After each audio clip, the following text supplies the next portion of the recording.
Salut les pirates, c'est le Capitaine Crochet pour une nouvelle vidéo sport, mais aussi pop culture, mais aussi juste culture, mais aussi sociologie. Ouais, on s'arrête pas, il va falloir que je fasse plein de chaînes si tu veux me mettre dans une catégorie. Bon, une vidéo que je voulais, pour ceux qui vraiment me suivent et savent que mon petite faiblesse, mon petit amour pour le baseball, c'est quelque chose que je voulais regarder avec impatience. Je me remets beaucoup à regarder Netflix dernièrement. Il y aura mon avis sur une série Netflix qui arrivera très prochainement sur les chaînes, devrais-je dire. Alors, qui a tué les Montréal Expo? Comment dire, hop, je remets la lumière. Un documentaire que j'attendais avec impatience. Pourquoi? Parce que j'ai une relation avec les Montréal Expo, puisque j'ai eu la chance, jeune, d'aller voir une série contre les Chicago Cubs pendant l'été 93, juste avant 94 évidemment, qui me fait, comme on dit là-bas, me fait tomber en amour avec ce sport si étrange, ce sport si improbable, comment dire, imperméable peut-être à la culture européenne. Voilà, et j'y vais d'autant plus que j'y vais avec vraiment la découverte d'une culture américaine qui ne franchissait pas l'Atlantique, avec notamment le film, en visionnant, avant d'aller voir le match, un film qui cartonne cet été-là, au Canada, au Québec, aux États-Unis, c'est The Sandlot, qui raconte l'histoire dans les années 60 d'une petite bande de copains autour du baseball. Donc j'ai été conditionné pour ça. Voilà, donc je tombe en amour. Les maillots que vous avez là derrière moi, je les ai. Voilà, ça m'a même permis d'avoir un petit bisou de copines qui étaient allées aussi à Montréal et qui voulaient porter le maillot. Pour te dire que les expos, ça a beaucoup aidé. Ça a beaucoup aidé ton capitaine et beaucoup de gens. Et donc, euh, vraiment, ensuite, je suis revenu en France, je suis parti au Canada, etc. Ça a toujours été quelque chose que j'ai suivi avec ce crève-cœur, avec vraiment cette, ce côté terrible de les voir disparaître et de les voir déménager, enfin, que la franchise, cette entité un petit peu impalpable, dont on y reviendra, cette franchise déménager à Washington, et donc voir disparaître les expos, alors que le logo, le M tricolore, la casquette, les maillots, ont perduré.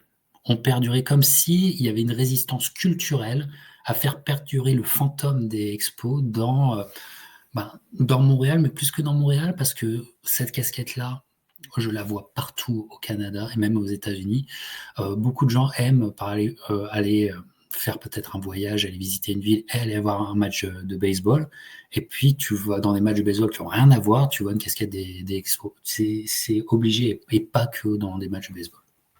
Bref, voilà. Donc, j'attendais ça avec impatience. Je connaissais un petit peu l'histoire et je voulais voir comment allait faire Netflix. Le Netflix notamment fait par des francophones canadiens. Et donc, un documentaire que je trouve extrêmement intéressant pour ceux qui ne connaîtraient pas, mais qui est aussi, d'une autre part, ça sera mon deuxième point, intéressant dans le sens où on peut utiliser ce documentaire pour faire de la prospective, pour aller plus loin, et puisque c'est un exemple type. C'est un exemple type de des difficultés de la gestion des équipes de ligue majeure, mais des équipes de haut niveau en général, des équipes du sport business en général. C'est un cas d'école d'analyse en fait, et qui peut aussi nous projeter dans quelque chose de plus loin, mais là, évidemment, le documentaire n'y va pas. C'est un documentaire qui ne va pas vraiment dans tous les compartiments, même les plus irritants, même ceux qui mettent le plus mal à l'aise. Et c'est dommage. Par contre, c'est un documentaire qui montre bien comment l'effervescence des années 60, etc., fait que cette équipe de baseball va vraiment bien coller à la ville. Je pense qu'ils en font trop aussi là-dessus. Pourquoi? Parce que on passe sous silence aussi la problématique vraiment de l'audience. Comment dire, le stade olympique qui n'était pas fait pour le baseball, un stade olympique que vous voyez derrière moi, qui a été en fait une sorte de radeau que la ville de Montréal a porté pendant des décennies et des décennies financièrement. C'était fait par le même architecte que le Parc des Princes. Voilà, avec vraiment ces constructions dignes des années 60 et 70, avec les métaux des années 60 et 70 et avec le côté vétuste qui arrivait très vite. Voilà. Du Parc Jarry, on allait au stade olympique et finalement, la mort des expos est une mort qui, plein de raisons de la mort sont finalement arrivent très vite. Et quelque part, en regardant ce documentaire, si ça vous passionne, vous verrez qu'en fait, au regard de ce documentaire, moi, ce qui m'étonne vraiment, c'est que les expos aient perduré à Montréal aussi longtemps. Voilà. Première chose, les expos ont été tués par le dollar canadien. C'est tout simple, c'est pas compliqué. Voilà, à partir des années 80, quand l'écart entre le dollar américain et le dollar canadien vraiment commence à s'installer et qu'il y a vraiment un bassin d'écart qui se fait, même si parfois c'est revenu ou pas sous le temps d'Harper, c'était un peu revenu bien, mais ça n'était que le temps d'un temps. Mais finalement, tu joues soi-disant de la même ligue majeure que les autres équipes américaines, mais non, pas du tout. Pas du tout, puisque tu as une économie qui ne peut pas confronter point par point l'économie américaine. Voilà. Aujourd'hui, c'est évidemment bien compris par les ligues majeures, et par exemple les Toronto Raptors qui sont en basketball, ou les Blue Jays de Toronto, c'est l'équipe qui a survécu, l'équipe canadienne qui a survécu de baseball, évidemment a pour elle des montages financiers qui font qu'elle paye en dollars américains ses joueurs, son roster, et que même si une des très grosses entreprises canadiennes qui s'appelle Rogers Téléphonie, etc., possède les Toronto Blue Jays, et pendant que les Blue Jays ont fait cette magnifique aventure jusqu'aux séries mondiales cette année, c'était absolument magnifique, peut-être meilleur baseball qu'on ait pu voir, se gargariser. Enfin, moi, à la télé, quand on était avec les amis, et on a fait des réunions d'ailleurs, pour vous dire que c'est très culturel. Enfin, je veux dire, moi je suis dans l'Ouest canadien, mais on a fait des réunions chez un collègue et on a tous regardé le match, par exemple, ou les matchs. Et donc, chaque publicité, fière qu'une entreprise canadienne possède, c'est notre équipe parce qu'on est une entreprise canadienne. Ouais, mais bon. Dans le fonctionnement même, il n'y a pratiquement plus rien de canadien, puisque ils ne pourraient pas lutter. Ils ne pourraient pas lutter à armes égales. Et c'est ce que les Montréal Expo ont dû faire toute leur vie. Donc déjà, il y a ça. Ensuite, le problème, c'est qu'il n'y a pas eu de stade.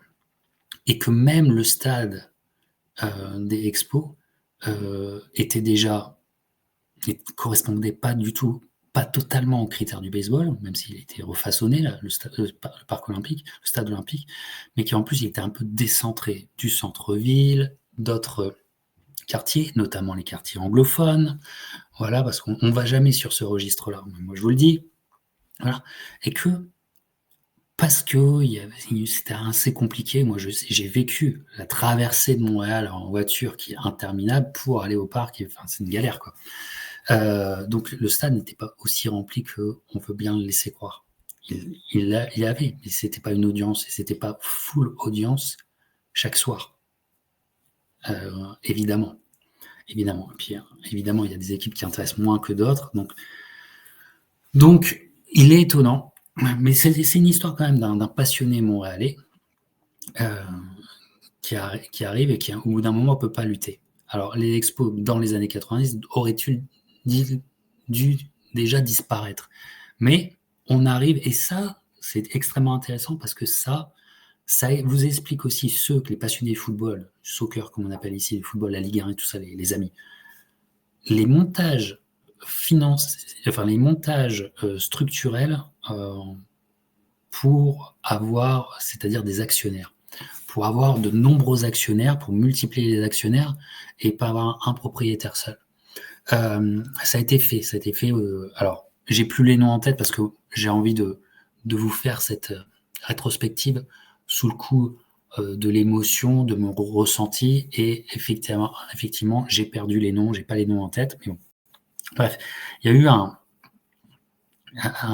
un directeur peut-être d'actionnaire, en fait, un dirigeant d'actionnaire ou un diplomate d'actionnaire qui était le visage et le porte-voix et l'homme qui répondait avec une multitude d'actionnaires, j'allais dire de fonctionnaires, plutôt locaux, donc à cette époque-là plutôt locaux, mais qui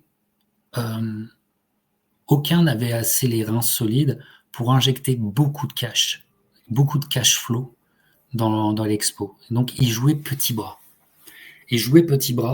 Et déjà tu te dis on est en mode survie.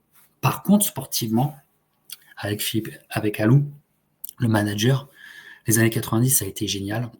Moi, je vous dis, j'ai vécu dedans. Je me souviens encore du calendrier des expos de la saison 93. C'était Alou, le manager qui était en photo. C'était pas Carter qui avait peut-être pris sa retraite avant, ou même Larry Walker qui était la star de l'époque, enfin de mon époque. Voilà. Et sportivement, ils vont vraiment cartonner. Tu sens qu'à 93, c'est une équipe qui joue bien, mais surtout 94, normalement, ils sont en feu. Ils sont en feu, ils écrasent tout au moment où il faut dans la saison, c'est-à-dire vraiment une progression en plein été radicale. Et arrive la grève des joueurs qui va finir la saison. Il n'y aura pas de vainqueur, il n'y aura pas de play-off, il n'y aura pas de série mondiale, rien. Le syndicat des joueurs dit on arrête tout, rentrez tous chez vous. Dans une saison où tout le monde le dit, les Expos auraient gagné. Et donc arrive le roman national des Expos.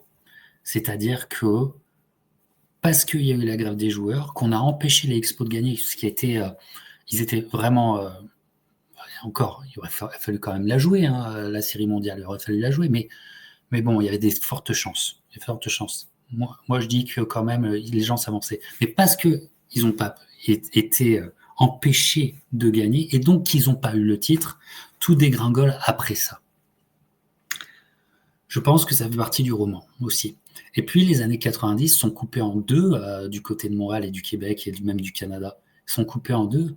Il y a avant 95 et il y a après 95, et ça, le documentaire n'y va pas. C'est-à-dire qu'il y a avant le référendum et après le référendum.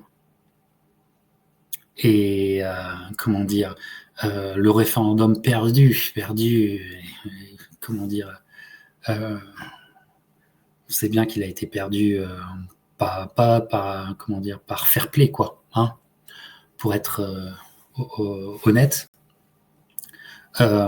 Et que le Premier ministre du Québec était le leader de la campagne pour le oui au référendum.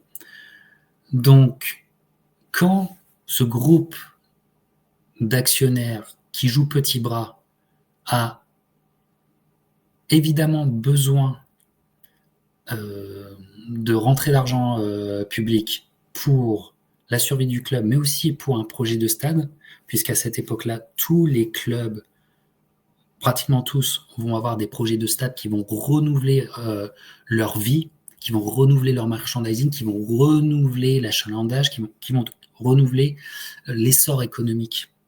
Et souvent, ça se fait dans les downtown des villes. Minneapolis, par exemple. Quel stade aussi évidemment, Colorado Rockies, qui est vraiment downtown, à Denver. Bref. ça peut pas fonctionner. Pourquoi? Parce que l'Expo, malgré tout, il y a ce côté anglophone américain qui colle à la peau au baseball. Tous les actionnaires ne sont pas totalement francophones, même si je crois à ce moment-là il y a une majorité. Et en fait, évidemment que l'esprit morose, l'esprit est la morgue qu'il y a à partir de 95 dans la société va pas avantager l'Expo. Ça, c'est dommage parce que je pense que c'est quand même essentiel, l'esprit de l'époque n'est pas abordé. Donc, enfin, il va y avoir des reventes, notamment avec un Américain, qui vont arriver et qui vont se dépatouiller avec ce système ubuesque de petits actionnaires et qui, dans les années fin 90 et 2000, petit à petit, vont laisser mourir la chose, quoi. Vont laisser mourir la chose, mais en étant très intelligents, c'est-à-dire que un petit actionnaire, De Luca, je crois, va devenir propriétaire à 92% en arrivant à acheter un actionnaire comme ça. Et comme tous les actionnaires, je suis désolé, m'ont joué petit bras et ne pouvaient pas avoir la puissance économique de gros industriels anglophones, c'est vrai que l'essor du Québec Inc., c'est-à-dire l'investissement de Québécois par les Québécois au Québec pour l'essor du Québec, était quelque chose, au vu de l'histoire, assez récent. C'était une page récente, une page qui avait 20 ans, qui avait un maximum 30 ans d'existence. Donc, pour faire pour faire des milliardaires ou des investisseurs milliardaires québécois à ce moment-là, ben, c'était pas encore le cas. Il faudra encore apprendre un peu plus. Et ça, c'est extrêmement intéressant. Et ça dit beaucoup de choses aussi pour les amoureux du football européen. Bref, De Luca et son équipe arriveront à siphonner la chose. Et puis, au lieu de déménager l'équipe, en fait, ils vont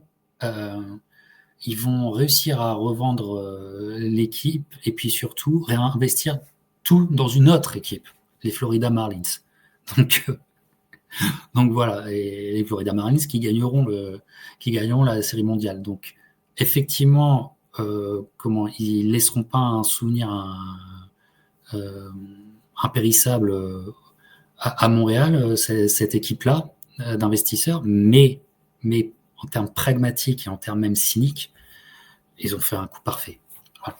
Et puis donc après, c'est la fin. Ils sont rachetés, mais ils sont rachetés pour juste mourir. Il n'y a même plus de télédiffusion. Et puis,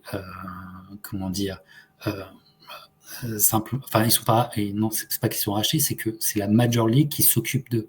Comme par exemple la NHL s'est occupée de l'équipe de l'Arizona de hockey qui ne s'en sortait plus. Même chose. Donc là, c'est la messe est dite. Quand la ligue doit superviser ta vie, ça veut dire que tu vas déménager. Bref, voilà.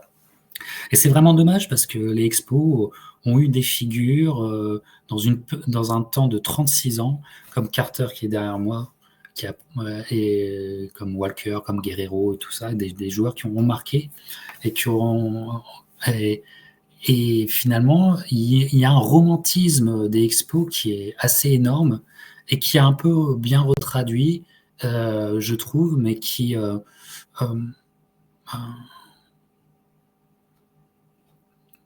mais qui, comme souvent dans Netflix, qui a un point de vue qui va pas là où ça fait mal, là où ça gratte et là où même ça met mal à l'aise, même contre nous-mêmes, tu vois. Donc voilà, mais je vous le recommande, c'est extrêmement intéressant et puis surtout ça vous dit quelque chose moi j'ai toujours voulu travailler. À l'époque, je voulais écrire là-dessus, que je vous parlais il y a un temps, que les moins de 20 ans ne savent pas connaître, c'est plus de 20 ans, je voulais écrire sur la distinction entre franchise et club. Parce que le problème des expos, c'est qu'ils se sont toujours sentis comme un club de Montréal, d'où l'attachement à Montréal. Se sentis comme un club, alors que ils étaient une franchise. Et je trouve que finalement, on voit bien que la, la notion de club ne vaut que dans l'esprit des gens. C'est-à-dire que on a instauré par une loi un peu immuable, mais une loi non écrite, que un club est forcément, logiquement, attaché éternellement à la ville qui l'a vu naître. Ce qui est assez logique, d'ailleurs. À la ville qui l'a vu naître. Le FC Barcelone, on ne voit pas le FC Barcelone ailleurs qu'à Barcelone. Alors que, en considérant que l'homogénéisation du monde de l'entertainment et de l'entertainment sportif faisant que aujourd'hui on pense mondialement de la même façon, du Japon aux États-Unis à la France ou à la Belgique, nos ligues majeures, même si ça ne s'appelle pas Ligue majeure, en France ça s'appelle Ligue 1, je crois qu'en Belgique c'est la Jupiler, la première ligue en Angleterre, ok. Mais est-ce que les Montréal Expo et la mort en 2004 des Montréal Expo n'est pas annonciateur du siècle qui arrive? C'est-à-dire la mort de l'esprit du club et le fait que ce qui survivra, c'est la notion de franchise, c'est-à-dire d'une entité industrielle, économique qui délivre un produit sportif déconnecté s'il le faut de la place où elle se trouve. C'est peut-être ça. Alors, l'Amérique s'est fondée sportivement sur des franchises, puisque c'est des industriels à chaque fois qui lançaient leur franchise. Pourquoi ? Parce que le sport était de l'entertainment sportif dès le départ. Regardez, faites votre histoire de toutes les équipes de sport majeur. Par exemple, dans la NFL, parfois il y a même cette congruence avec le baseball. Et que parfois on appelait des équipes de NFL à l'époque de football, la NFL n'était pas exactement ça, des équipes de football, on les appelait avec un nom qui faisait penser au baseball pour créer une confusion, pour amener du public. Enfin bref, et les déménagements ont eu lieu souvent. Maintenant, je pense que le point final de cette logique de franchise mondiale, c'est quand des clubs européens finiront par être déménagés. Voilà. Peut-on déménager un club ? Et c'est là où ce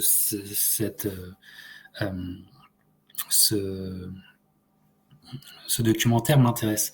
Prenons un exemple. Alors moi, je viens du nord de la France et il y avait les équipes de Lille, du LOSC et surtout du Racing Club de Lens. Puis il y a Valenciennes qui parfois émergeait, etc.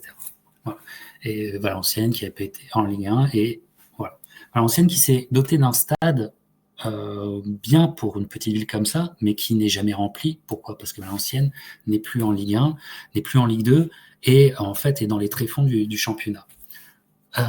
Si j'ai l'esprit, non pas de club, mais de franchise, comment faire pour redynamiser un club, c'est-à-dire refaire revenir du public dans une structure, un stade qui normalement devrait m'amener plus d'argent, et donc comment faire revenir les gens, et comment revitaliser mon club ?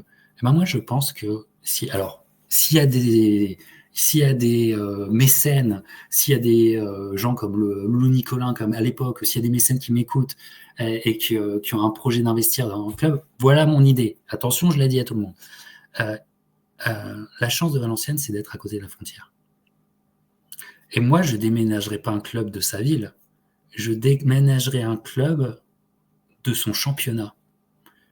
Et je ferai tout pour que Valenciennes aille dans le championnat belge. Pourquoi ? Parce que le temps que Valenciennes revienne en Ligue 1, il peut se passer des décennies. Comment tu fais chavirer le public avec un Valenciennes Trifouille-les-Noix ? Pas facile. Alors que dans le championnat belge, tu as peut-être plus de chances de revenir dans l'élite plus rapidement qu'en France. Et à partir du moment où tu reviens dans l'élite, ben, tu fais des affiches de championnat qui ont une saveur européenne. L'ancienne Anderlecht, que j'aime beaucoup, l'ancienne Standard de Liège, l'ancienne Bruges, voilà. Et même mieux, si tu peux, Valenciennes qui va en Ligue des Champions, tu peux peut-être attendre ça toute une vie, tu peux attendre ça 100 ans. Est-ce que tu divises pas par 3 ton temps d'attente pour voir Valenciennes en Ligue des Champions en passant par le championnat belge? Moi, je pense que tous les clubs en difficulté qui sont frontaliers vont peut-être par le futur réfléchir comme ça, puisque ça ne veut pas dire que dans un championnat soi-disant plus petit, tu ne sois pas économiquement plus viable. Moi, je le crois pertinemment. Voilà, c'est mon idée. Donc, s'il y a des millionnaires et des milliardaires qui m'écoutent, qui me disent « Ah bah, allez, Banco, viens dans notre groupe d'actionnaires, on y va », eh ben, on y va. Il n'y a pas de souci. Voilà, c'est le capitaine.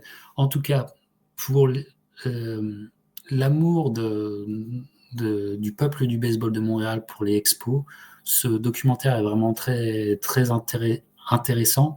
Peut-être un peu trop, pas naïf, c'est pas ça, mais un peu trop schématique,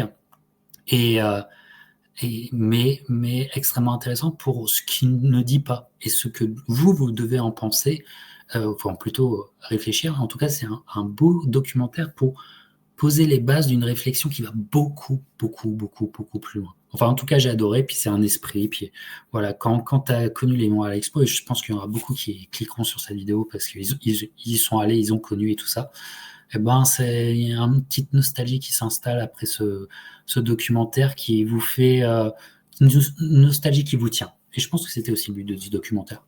Un conseil, mais vraiment, si vous êtes des passionnés de sport. Un conseil pour vous. Voilà. Donc, Netflix, quand même, on garde son abonnement et bientôt, je reviens avec notre vidéo, toujours par rapport à un produit Netflix extrêmement intéressant. Ciao.